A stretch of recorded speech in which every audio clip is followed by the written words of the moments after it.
Bonjour et bienvenue dans notre série Assistant de vie, un métier, un service. Avec mon groupe de stagiaires, nous allons aborder 4 compétences transverses du métier.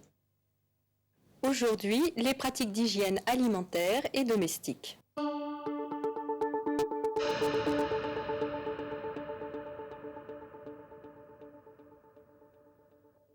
Deux volets dans notre émission, la technique, le relationnel. Première partie technique. Découvrons Martine et Dominique, les comédiens, dans une suite de situations où l'hygiène est bien oubliée.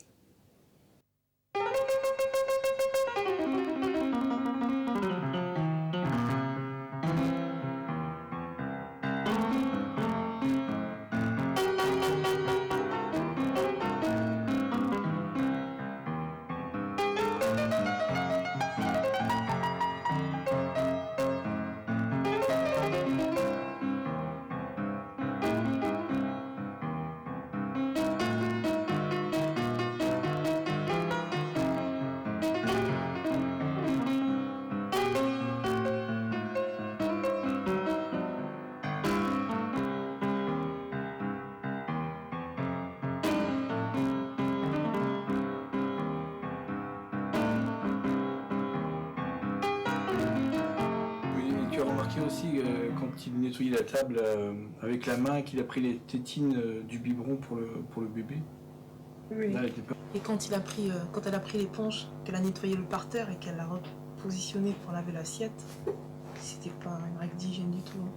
Et en fait aussi de passer la main dans la poubelle, ne pas se laver les mains, prendre les assiettes dans le placard, assez surprenant.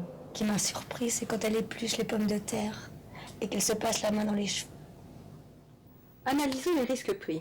Nous avons la chance d'avoir le docteur Poumerol de l'AFSA, Association française pour la sécurité sanitaire et alimentaire, à qui nous allons pouvoir poser des questions. D'ailleurs, je vais poser la première.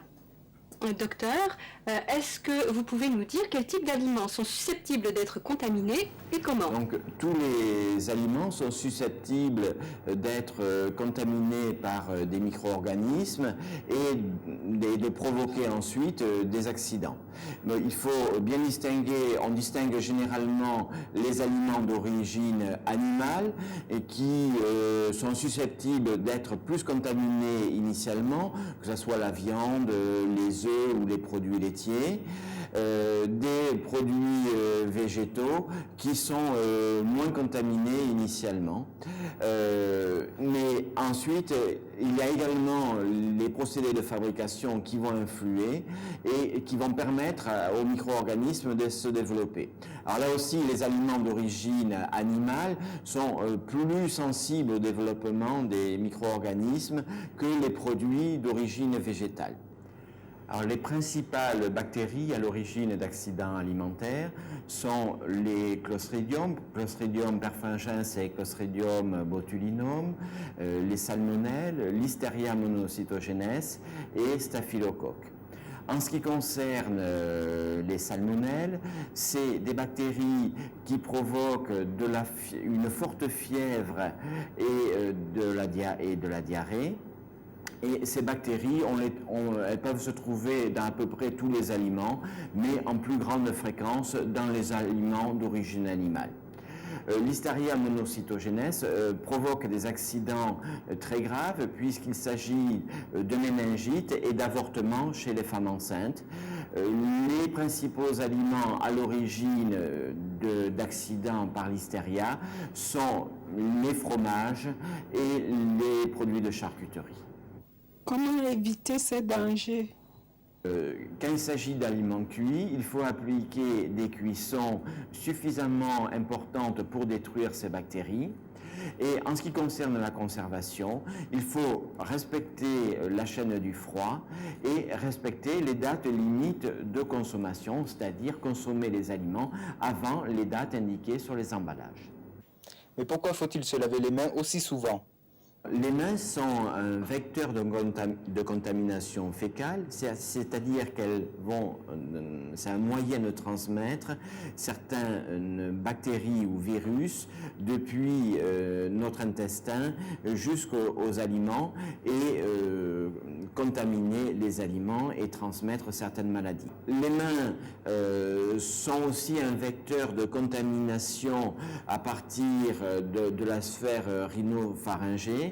Quand nous sommes enrhumés, nous pouvons avoir des staphylocoques dans cette sphère et par l'intermédiaire des mains, nous pouvons transmettre ces staphylocoques aux aliments. Quand on manipule les aliments, il faut éviter d'avoir des brûlures ou des écorchures sur les mains. En effet, sur toute petite brûlure ou toute petite écorchure, il y a une possibilité de développement de staphylocoques et ces staphylocoques vont ensuite contaminer les aliments. Donc, dès qu'on a une petite écorchure ou une brûlure, soit il faut éviter de manipuler les aliments, soit il faut avoir des pansements étanches sur la main. Les bactéries sont-elles aussi dangereuses que l'on prétend pour la santé ? C'est au-delà d'une certaine quantité de ces bactéries qu'il y a un risque d'accident alimentaire. Est-ce que trop d'hygiène tue l'hygiène? En fait, aujourd'hui, aucune étude ne permet de démontrer cela. Par contre, les précautions que l'on prend pour la préparation et la conservation des aliments sont strictement nécessaires pour éviter les accidents d'origine alimentaire. Merci Dr Poumérol pour cette analyse. Les petites bestioles, c'est possible de les revoir? Ouf, avec grand plaisir. Je l'ai trouvée impressionnante. Je vous rappelle que la salmonelle peut contaminer le poulet et les œufs, qui peuvent contaminer à leur tour vos mains, qui peuvent contaminer à leur tour des objets si vos mains ne sont pas lavées. La listeria, qui atteint principalement les femmes enceintes, comme le disait le docteur Poumérol, mais aussi les personnes âgées en perte de défense immunitaire. Interrogeons maintenant, si vous voulez bien, Françoise Bartissol, formatrice assistante vie, sur l'hygiène domestique. À la maison, quels sont les dangers liés aux microbes? Le seul danger que présentent les microbes, c'est s'ils pénètrent notre organisme. Et encore, cela ne concerne que certains microbes qui, eux, peuvent nous provoquer des infections. Alors, on n'est pas tous égaux devant les infections. Face aux microbes, on a quand même une protection naturelle qui est la peau. Et la peau évite naturellement que les microbes pénètrent notre organisme. Quelles sont les mesures d'hygiène à prendre? Le premier principe d'hygiène consiste à éliminer et tuer les microbes. On va nettoyer, désinfecter des surfaces qui sont souillées. Le deuxième principe consiste à empêcher la diffusion des microbes dans l'environnement. Donc là, une des règles va être déjà d'éliminer les déchets. On va faire attention aussi aux eaux sales. La deuxième règle consiste à organiser son travail de façon à ne pas transporter les microbes d'une zone sale vers une zone propre. Donc on va toujours travailler du plus propre au plus sale. Troisième règle, utiliser des outils adaptés et des outils propres. Quand il s'agit par exemple de nettoyer la vaisselle, on va réserver l'éponge pour la vaisselle. Et puis la quatrième règle également qui empêche la diffusion des microbes dans l'environnement, c'est encore le lavage des mains. Concernant le port des gants, les gants sont nécessaires pour se protéger soi-même lorsqu'on est en contact avec des souillures importantes. En dehors de ces situations où là le risque de contamination par les microbes peut être élevé, il n'est pas nécessaire de porter des gants. Par contre, on peut avoir des situations où le port des gants devient dangereux. Par exemple, si on garde des gants souillés sur ses mains et que l'on continue à travailler dans l'espace de l'appartement, on va contaminer toutes les autres parties de l'appartement à partir des gants.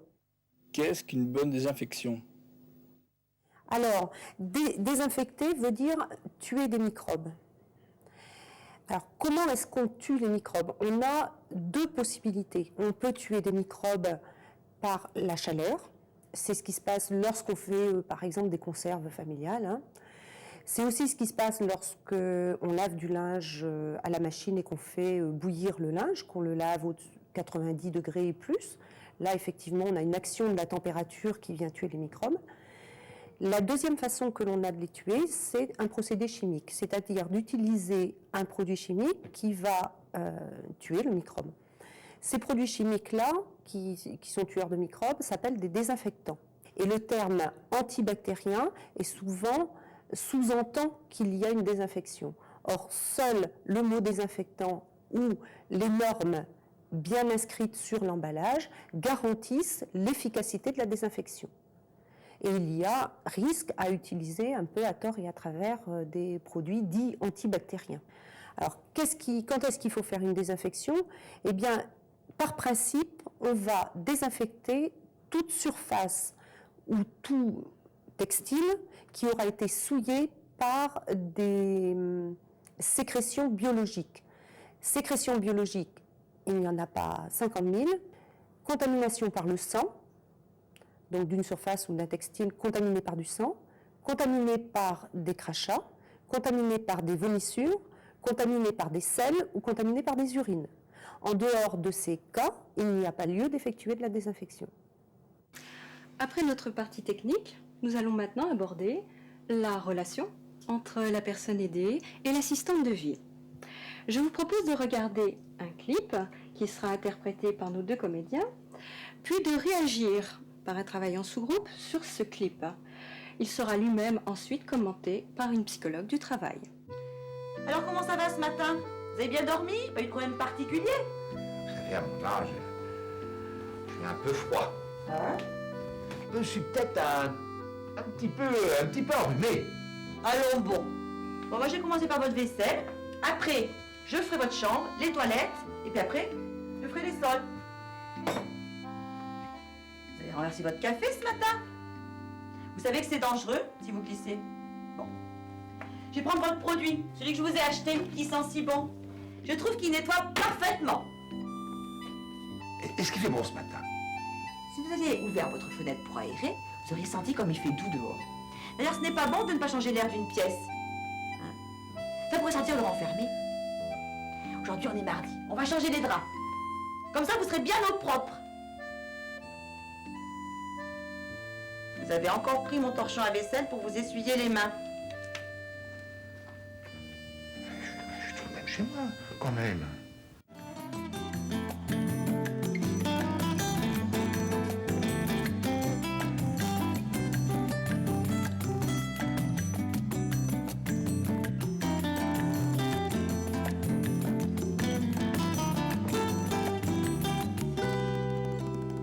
Nous avons remarqué que l'assistante de vie était plus axée sur l'hygiène que sur le relationnel.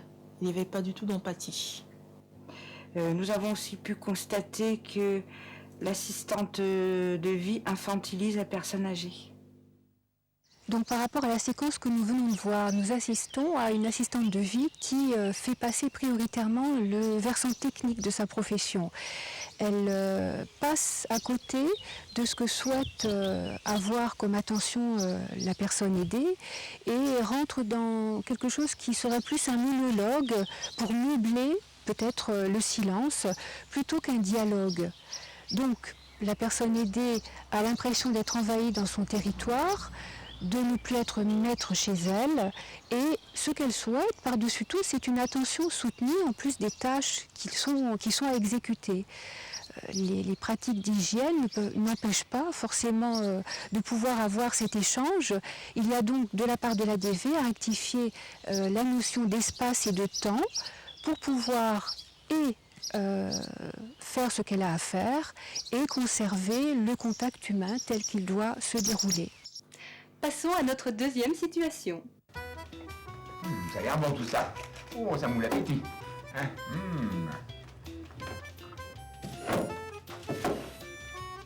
Et alors, qu'est-ce que je vous fais avec la salade de tomates? Je sais pas trop ce qu'il faudrait regarder dans le frigo. Pas trop ce qui reste là. Voilà.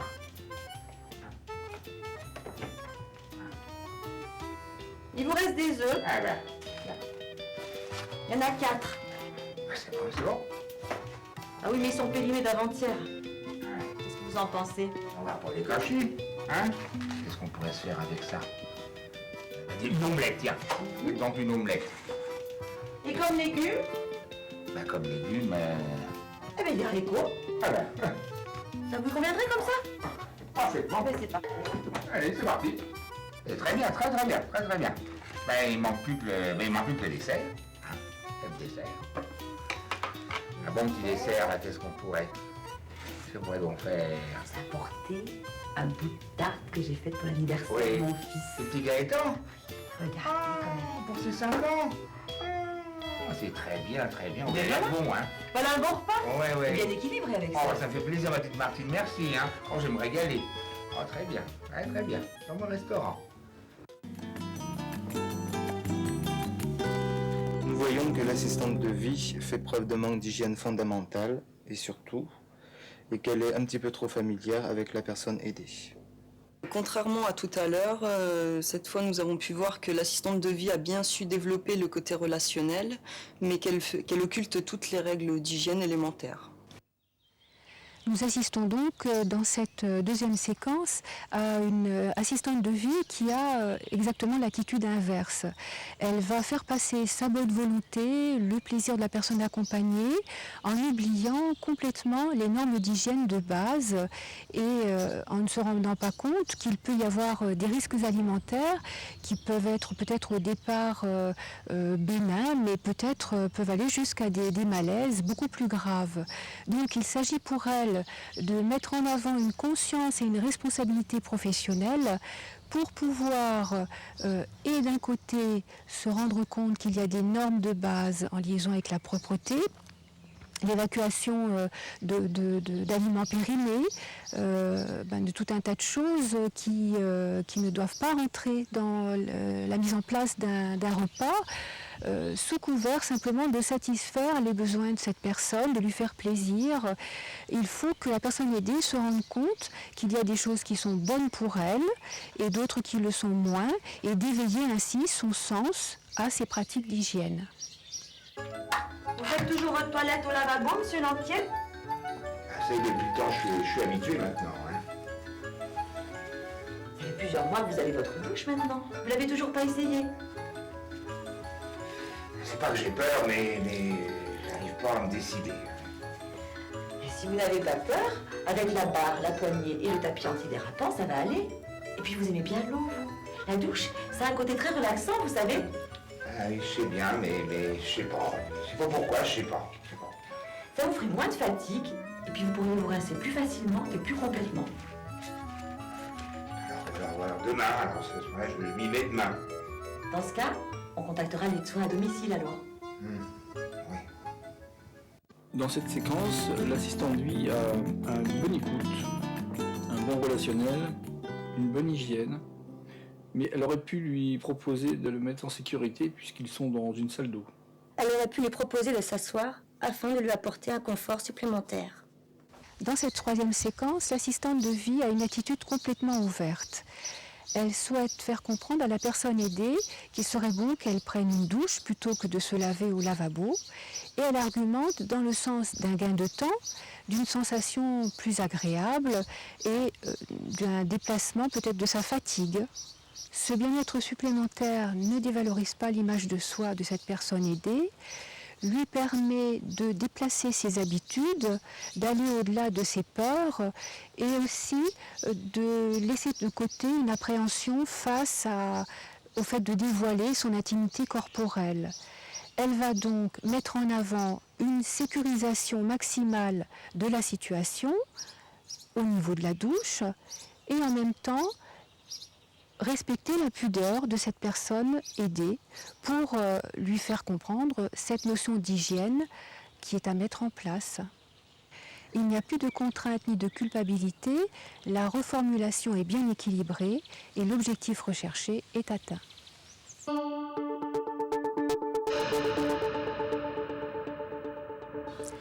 Donc afin de conclure par rapport à ces trois séquences, il m'apparaît important de parler de la notion d'empathie. Une petite définition, Le mot empathie signifie la faculté intuitive de se mettre à la place d'autrui, de percevoir ce qu'il ressent. Cette notion est couramment utilisée dans tous les métiers relationnels. Cette notion d'empathie sous-entend une écoute active et personnalisée, sans jugement de valeur, une conscience de la place de l'autre, un respect de la liberté d'autrui qui tient compte des informations et des besoins, et une mise en pratique appropriée. Ainsi, l'assistante de vie, dans les 3 séquences, avait à tenir compte de la pratique d'hygiène. Celle-ci va se confronter à 2 paramètres. L'image de soi, il y a à prendre compte des précautions oratoires nécessaires afin d'informer la personne aidée sans la culpabiliser ni l'infantiliser. Les patrimoines éducatifs ou culturels, les habitudes acquises sont extrêmement difficiles à changer. Nous pouvons bien voir que dans la 3e séquence, les paramètres sont réunis et atteignent donc leurs objectifs. En conclusion, quelques repères. D'un point de vue technique, se laver les mains et porter des gants au bon moment, connaître l'utilisation des produits et les procédés de nettoyage, être très vigilant sur l'hygiène alimentaire. D'un point de vue relationnel, agir avec tact et respect. Conseiller la personne si nécessaire. Et enfin, faire au mieux avec son budget, ses habitudes.